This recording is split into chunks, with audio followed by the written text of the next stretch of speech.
Hello दोस्तों, मैं Suresh Yadav success अड्डा फॉर यू चैनल में आप सभी का स्वागत करता हूं।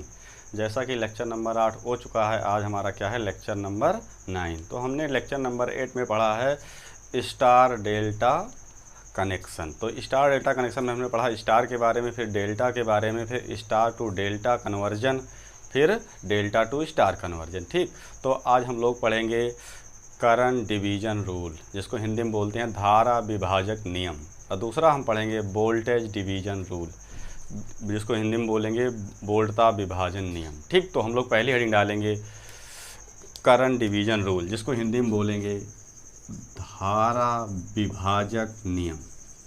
ठीक, धारा विभाजक नियम, इंग्लिश में करंट डिवीज़न रूल।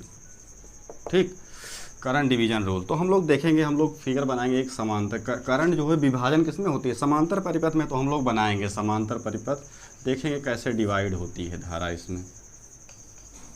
ठीक, हमने मान लिया कि हमारा क्या है R1 प्रतिरोध है, R2 है, ये क्या है R3। ठीक, और यहाँ पे हमने क्या किया सप्लाई वोल्टेज भी लगाया। तो इसमें R1 में धारा I1, इसमें I2, R3 में I3 और टोटल धारा I। अब इसमें हमने क्या किया, हमने पीछे हम पढ़ चुके हैं कि जो समांतर में हमारे जब रेजिस्टेंस जुड़े होते हैं तो इनका जो 1/R इक्विवेलेंट निकलता है वो क्या आता है 1/R1 plus 1/R2 plus 1/R3। अब इसको हम लोग सॉल्व करेंगे, एलसीएम ले लेंगे तो क्या आएगा R1 R2 R3। ठीक, अब यहाँ से R1 कट जाएगा तो यहाँ क्या आएगा R2 R3 प्लस यहाँ से R2 कैंसिल हो जाएगा तो R1 R3 प्लस यहाँ पे हम लोग ले लेंगे R3 कैंसिल तो R1 R2 आ जाएगा। ठीक, अब यहाँ पे क्या आया 1/R इक्विवेलेंट, तो R इक्विवेलेंट बराबर क्या हो जाएगा R1 R2 R3 अपान R1 plus R2 plus R2 R3 फिर R3 R1। हमने एक सीक्वेंस में कर लिया, उससे कोई प्रॉब्लम नहीं है, ऐसे रहने दोगे तब भी कोई दिक्कत नहीं है, और ऐसे है तब भी। इसको हम लोग क्या मान लेंगे समीकरण 1 मान लेंगे। ठीक, ये समीकरण हमारा 1 हो गया। अब इसके बाद हम लोग यहाँ देखो, जैसे ये हमारा समांतर में है तो यहाँ पे देखो क्या होगा B बराबर समांतर में है, जो वोल्टेज यहाँ लगा है वही वोल्टेज यहाँ भी होगा, वही वोल्टेज यहाँ पे होगा, वही वोल्टेज यहाँ पे होगा।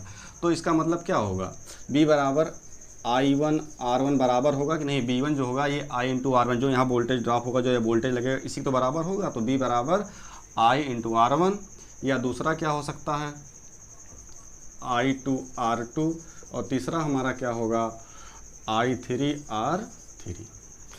हमें इसमें क्या करना है करंट डिवीजन रूल में I1 I2 I3 का मान निकालना है बहुत सिंपल तरीके से। ठीक, तो हम लोग ये रूल देख रहे हैं, अभी ये डेरिवेशन है, उसके बाद एकदम सिंपल हो जाएगा।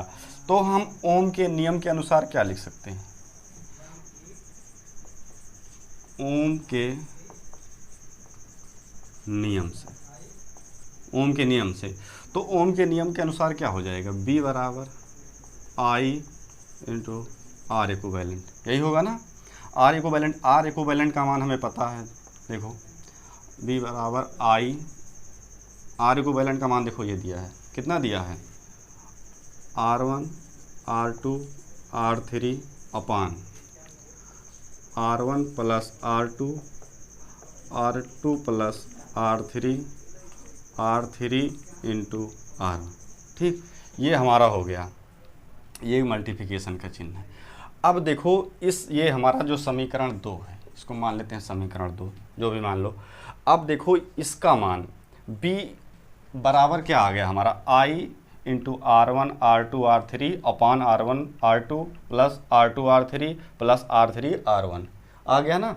अब इसमें समीकरण 1 में रख दो। हम लोग पहले क्या करेंगे, इससे तुलना कर लेंगे, एक बार इससे कर लेंगे, एक बार इससे कर लेंगे, फिर I1 यहाँ से मिल जाएगा, यहाँ से I2, यहाँ पे I3। आप लोग स्क्रीनशॉट ले लीजिए। इसको यहाँ तक लाने के बाद ये घूम के इधर गया है। ठीक, आप लोग एकदम कन्फ्यूजन ना लिए, तो स्क्रीनशॉट ले लीजिए इसका। ठीक, स्क्रीनशॉट हो गया। हम लोग आगे चलते हैं, इसमें देखते हैं आगे क्या होगा। तो आगे इसमें देखो अब ये हमारा आ गया, हम लोग यहाँ से उठाएंगे। देखो तो इसमें क्या हो जाएगा, I1 R1 बराबर V है, और V की वैल्यू क्या है, I into R1 R2 R3 upon R1 plus R2 R2 R3 plus R3 R1।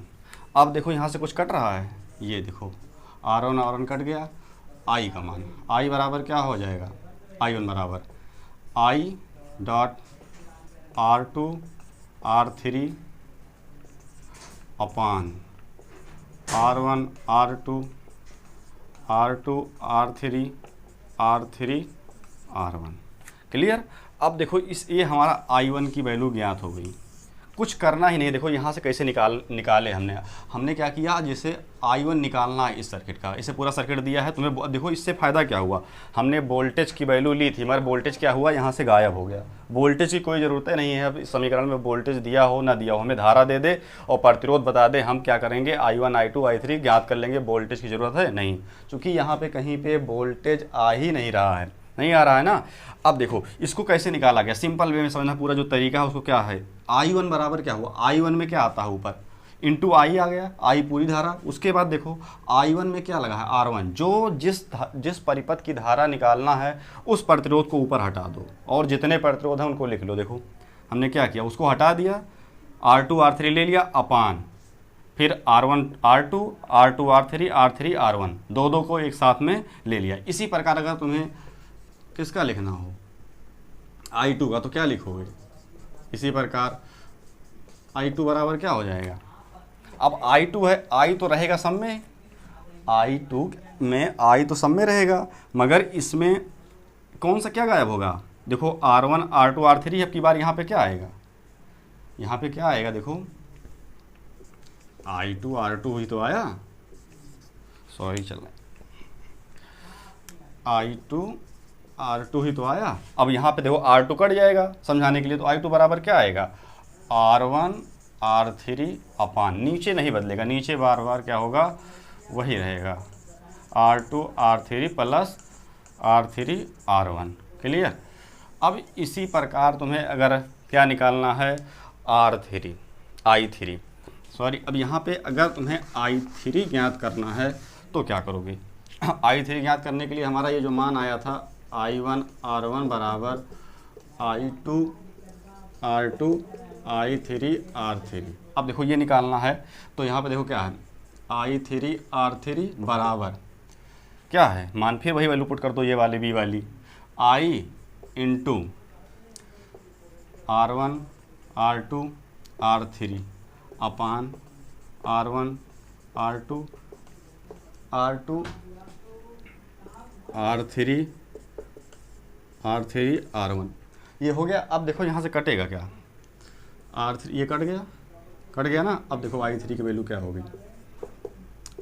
R1 R2 upon R1 plus R2 R1 R2 plus R2 R3 R1।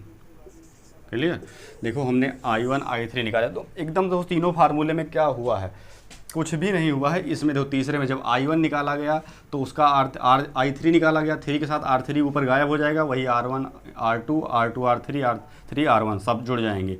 जैसे अब I2 हमने निकाला, I2 में R2 ऊपर से गायब हो गया, R1 R3 आ गया, नीचे वही है, ठीक, I से गुणा है। I1 में क्या है, R1 गायब हो गया और सब कुछ वही है, सिंपल है। ठीक है, आप लोग स्क्रीनशॉट ले लो, इसका स्क्रीनशॉट हो गया ना, ठीक। अब हम लोग क्या करेंगे, इसका दूसरा फार्मूला देखेंगे कि हमने 3 के लिए थोड़ा जटिल था, 2 के लिए क्या होगा अगर हमारा 2 रजिस्टेंस समांतर में है। अब देखो यदि 2 प्रतिरोध, रूल वही लगेगा एकदम, जो सिंपल वाला रूल हमने लगाया है ना, वही रूल लगाना है आपको। बस क्या है, ये है बस सिंपल, इसमें और आसानी से यदि 2 प्रतिरोध R1 व R2 समांतर में हों। अब देखो समांतर में अगर 2 प्रतिरोध, ये देखो या R2, अब यहाँ का हमने मान लिया धारा I और यहाँ का I1 और यहाँ का I2, ठीक। हम वोल्टेज ये मान लो। अब क्या करोगे, देखो V1 बराबर अब की बार क्या लिखोगे, बस I1 R1, उसके बाद I2 R2, दो प्रतिरोध के लिए निकाल रहे हैं। देखो एकदम समझना अच्छे से, यहाँ से और आसानी समझ में आ जाएगा। I2 R2, अब यहाँ का बताओ तुम लोग 1/R इक्विवेलेंट क्या आएगा, 1/R1 प्लस 1/R2, या R इक्विवेलेंट बराबर अगर सॉल्व करके आएगा तो ये आ जाएगा R1 R2/R1 प्लस R2, ये आ गया। अब यहीं बस पुट करना है, यहीं पे हम लोग को पुट करना है। देखो कैसे पुट करेंगे, एकदम सिंपल सा, ओम के नियम से। देखो B बराबर क्या होगा, I इंटू R इक्विवेलेंट, बस। अब I R इक्विवेलेंट का मान क्या है, R1 plus R2, R1 plus क्या, R2 आ गया, ये हमारा B हो गया। अब यहाँ पे हम लोग I1 निकालना है, तो देख लो I1 R1 बराबर B, यही तो इसका दोनों रिलेशन लोगे तो क्या आएगा, यही आएगा ना। अब B की वैल्यू पुट कर दो, I into R1 R2/R1 plus R2। देखो I1 R1, देखो ये कट गया कि नहीं, R1 जो निकालोगे उसका यहाँ का प्रतिरोध उस, जैसे I1 निकाल ले तो R1 यहाँ से गायब हो जाएगा। क्या आ गया, I1 बराबर I into R2/R1 plus R2। देखो इसी प्रकार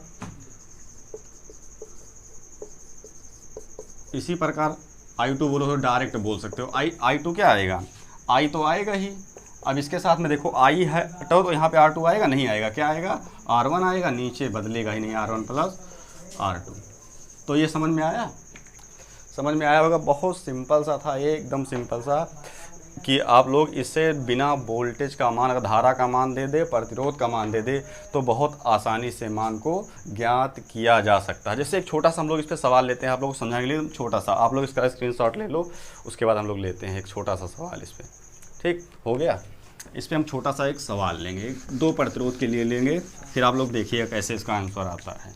जैसे हमने ये ले लिया प्रतिरोध है, यहाँ पे हमने प्रतिरोध ले लिया, हमने मान लिया ये 5 ओम है, ये 10 ओम है।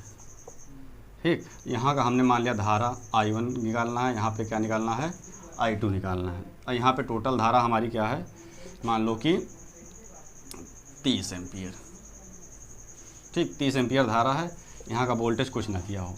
अब तुमसे I1 I2 निकालने कह दिया, चलो क्या दिक्कत है। देखो I1 बड़ा डायरेक्ट बोलो, I होता है फार्मूले में, I का मान कितना है 30, I का मान 30 इंटू I1 निकाल रहे हो तो क्या होगा, किसका प्रतिरोध देगा, R2 का, 10 बटे दोनों का योग 10 5 15, या फिर लिख सकते हो डायरेक्ट लिखो 5 प्लस 10।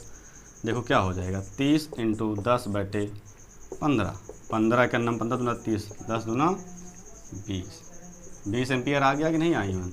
देखो एक लाइन में खाली आपको फार्मूला लंबा पड़ा समझने में, अगर फार्मूला समझ में आ गया तो आप लोग बहुत आसानी से इसकी करंट को क्या करते हैं, निकाल सकते हो। अब कोई कहते तुमसे I2 निकालो, देखो कितना मज़ा आ रहा है, इतना आसानी से निकल रहा है। I2 क्या हो जाएगा, I 30 इंटू, अब नीचे तो सबको जो पता है चेंज, एक बार जो आ गया वही आएगा 15, ऊपर क्या हो जाएगा 10 के स्थान पे, चूँकि I2 निकालने इसका विपरीत प्रतिरोध 5।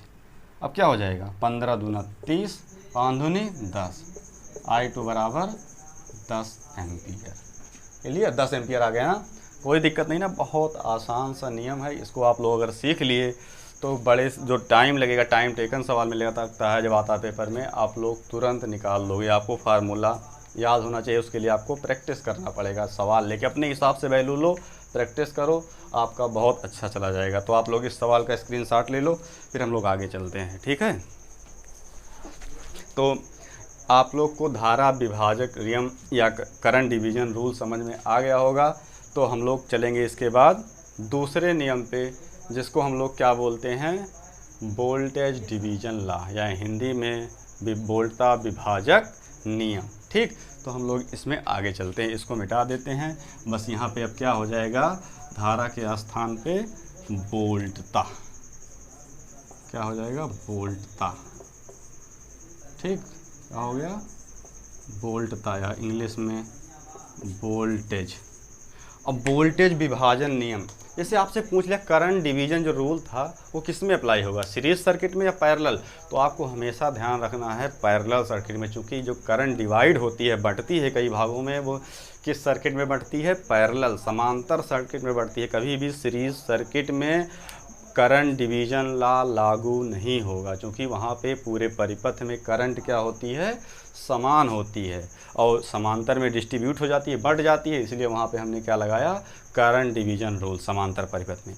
अब हमारा दूसरा जो नियम आ गया वो हमारा क्या है, वोल्टेज डिवीजन रूल, वोल्टता विभाजक नियम। ठीक, ये जो हमारा नियम लागू होगा कभी भी पैरेलल सर्किट में लागू नहीं होगा। क्यों नहीं होगा, तो आपको पता है कि जो हमारा पैरेलल सर्किट होता है या समांतर सर्किट होता है उसमें जो होती है वोल्टेज क्या होती है, पूरे परिपथ में समान होती है, तो वोल्टेज जब डिवाइडेड नहीं होगी तो उसको हम कह ही नहीं सकते हैं वोल्टेज विभाजन नियम ना। इसीलिए हमारा जो वोल्टेज विभाजन नियम है या वोल्टेज डिवीजन लॉ है ये लागू किस पे होगा, सीरीज सर्किट में, क्योंकि सीरीज सर्किट में धारा समान होती है और वोल्टेज क्या होता है, अलग अलग होता है। तो हम लोग इसका फिगर देखेंगे, उसके अकॉर्डिंग इसको समझने का प्रयास करेंगे। ठीक, हम लोग देखो, ये मान लो कि हमारा रजिस्टेंस है, 3 रजिस्टेंस इसमें लगा हुआ है, R1, R2, R3, क्लियर। और यहाँ पे हमने क्या किया, इसमें धारा हमने प्रोवाइड करा दी I धारा इसमें जा रही है। उसके बाद जब I धारा इसमें जा रही है और यहाँ पे हमने वोल्टेज इसमें अप्लाई किया V, तो आपको पता है कि ये वोल्टेज जो होगा तीनों में अलग अलग डिवाइड होगा ना, तीनों में अलग अलग डिवाइड होगा। अलग अलग डिवाइड होने का मतलब यहाँ का क्या हो जाएगा, V1 हो जाएगा, R1 में मान लो वोल्टेज ड्रॉप, इसका मान लो क्या हो जाएगा, V2 हो जाएगा, और इसका मान लो V3 हो जाएगा ना। अब तीनों अलग अलग हो गया। अब अगर तुमसे पूछा जाए कि यहाँ V1 बराबर क्या होगा, अरे I करंट जा ही रही है यहाँ पे, ये जो I करंट जाएगी ये पूरे परिपथ में क्या होगी, समान होगी, ये बदलेगी नहीं। चाहे यहाँ पे चेक करोगे, चाहे यहाँ पे देखोगे, चाहे यहाँ पे देखोगे, धारा क्या होगी, समान होगी, चूँकि श्रेणी परिपथ है, रजिस्टेंस श्रेणी क्रम में। तो यहाँ पे V1 बराबर क्या होगा, I इंटू R1। इसी प्रकार V2 बराबर क्या होगा, I इंटू R2, और V3 बराबर क्या होगा, I इंटू R3। क्लियर, यहाँ तक समझ में आ गया। इसके बाद हम लोग आगे चलते हैं, इसमें आगे देखते हैं कैसे इसका रजिस्टेंस निकालेंगे। तो इसके रजिस्टेंस को समझने के लिए हम लोग को क्या निकालना पड़ेगा, पहले इसका तुल्य प्रतिरोध। तो तुल्य प्रतिरोध एकदम सिंपल सा हमने पहले ही निकलवा दिया है।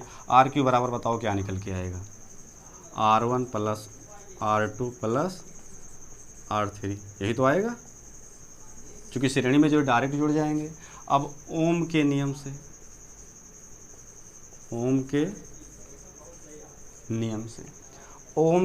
से क्या होगा, V बराबर I इंटू R इक्विवेलेंट।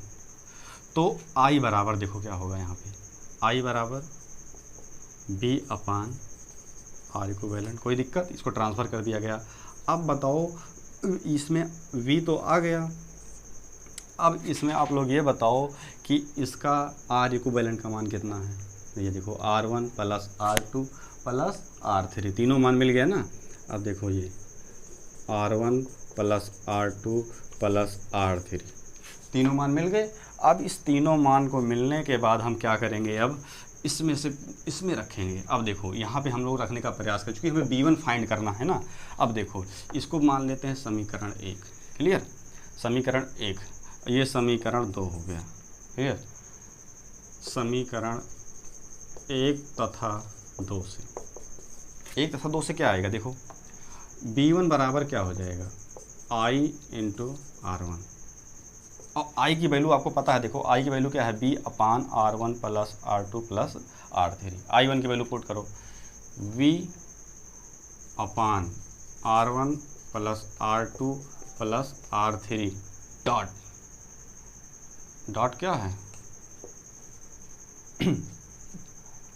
यहाँ पे क्या है, यहाँ पे क्या है, इसके साथ में क्या है, R1, यही है ना, और यहाँ पे हमारा हो गया V1, क्लियर। अब देखो अगर कोई तुमसे पूछे कि इसका B1 क्या होगा, अब देखो आप लोग बता सकते हो B1 बराबर क्या होगा, V डॉट R1 अपान R1 plus R2 plus R3। देखो ये पहला फार्मूला है। आपको यहाँ पे कहीं हमने धारा माना था I ना, और धारा को हमने क्या किया, देखो एलिमिनेट कर दिया। आपको क्या करना, जब B1 निकालना हो तो B का गुणा कर दो और इंटू जो जिसके साथ में जो प्रतिरोध हो उसको ऊपर गुणा कर दो, बटे तीनों का योग कर दो, आपका आंसर आ जाएगा। ठीक, इसका आप लोग स्क्रीनशॉट ले लो। इसके बाद हम लोग आगे देखते हैं कि दूसरा B1 और B2 और B3 सबका मान निकाल लेते हैं। ठीक है, तो स्क्रीनशॉट हो गया होगा, हम लोग आगे देखते हैं। अब देखो, अभी इसी प्रकार लिख देंगे डायरेक्ट। आप लोग बोलिएगा समझ में आया कि नहीं, कैसे दो, सिंपल सा लिखेंगे।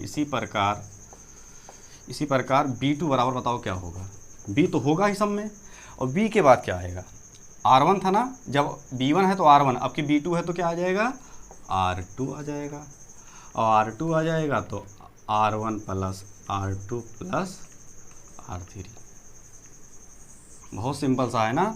और इसी प्रकार B3 तथा B3 बोलो क्या हो जाएगा, B इंटू R3 अपान R1 plus R2 plus R3।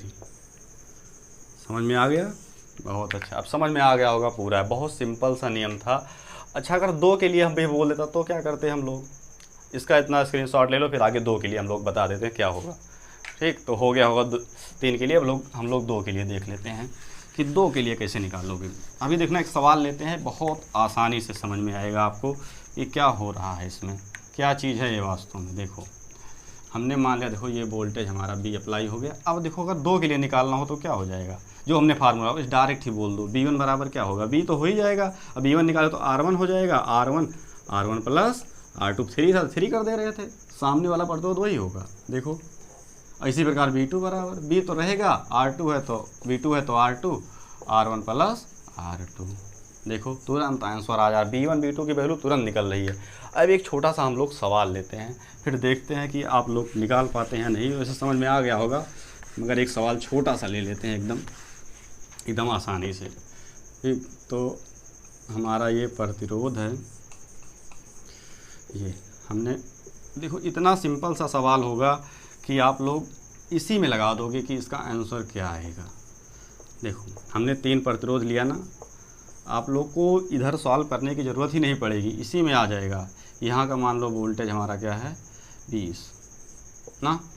अब धारा कुछ दिया हो ना दिया हो, कैसे कह दे, डिवाइड कर दे, कह दे B1 निकालो ना, कह दे B2 निकालो, B3 निकालो, तो आप लोग कंफ्यूज हो जाएंगे। बहुत ज़्यादा ना कंफ्यूज नहीं होना है आपको। जैसे B1 बोला जाए, देखो हम जो रूल बताए हैं, B1 बराबर पूछा है तो B का गुणा करना है ना, फार्मूले में क्या था, B का मतलब 20 हो गया ना। अब 20 हो गया इंटू B1 है तो R1 ले लो ऊपर, 2 बटे R1 plus R2 plus R3, तीनों का योग ना, 3 2 5। देखो 2 प्लस 3 प्लस 5, देखो क्या आ गया, 20 गुणे 2 बटे 10। देखो क्या आ गया, B1 बराबर 2 दूनी 4 वोल्ट।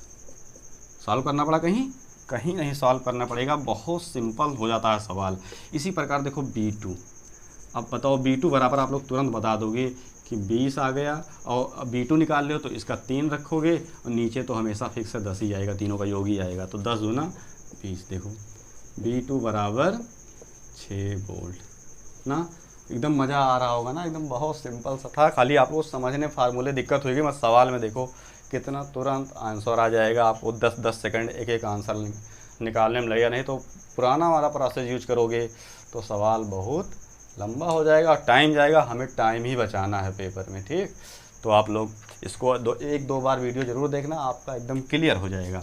अब इसी प्रकार देखो B3 बराबर क्या हो जाएगा, फिर वही B20, B3 में 5 ऊपर हो जाएगा 5, और नीचे तो फिक्स हो जाएगी 10 आएगा, 5 3 8 2 10, 10 दूना 20, 5 दूनी 10। देखो B3 बराबर क्या आ गया, 10 आ गया कि नहीं आ गया 10 वोल्ट। अब देखो क्या सही है, चेक कर सकते हो, 20 है टोटल और तीनों में डिवाइड हुआ, इसमें 4 इसमें 6 6 4 10 10 20 हो गया ना टोटल। इसका मतलब क्या हुआ, कोई भी दिक्कत नहीं आई, एकदम सिंपल सा सवाल था। तो आपको ये सवाल समझ में आ गया होगा, तो आप लोग को हमारा ये सेशन अच्छा लगा होगा, समझ में भी आया होगा। तो आप लोग हमारे चैनल सक्सेस अड्डा फॉर यू को लाइक करें, शेयर करें, कमेंट करें और हमें बताते रहें हमारी वीडियो कैसे लगी। Thank you for watching this video. Thanks.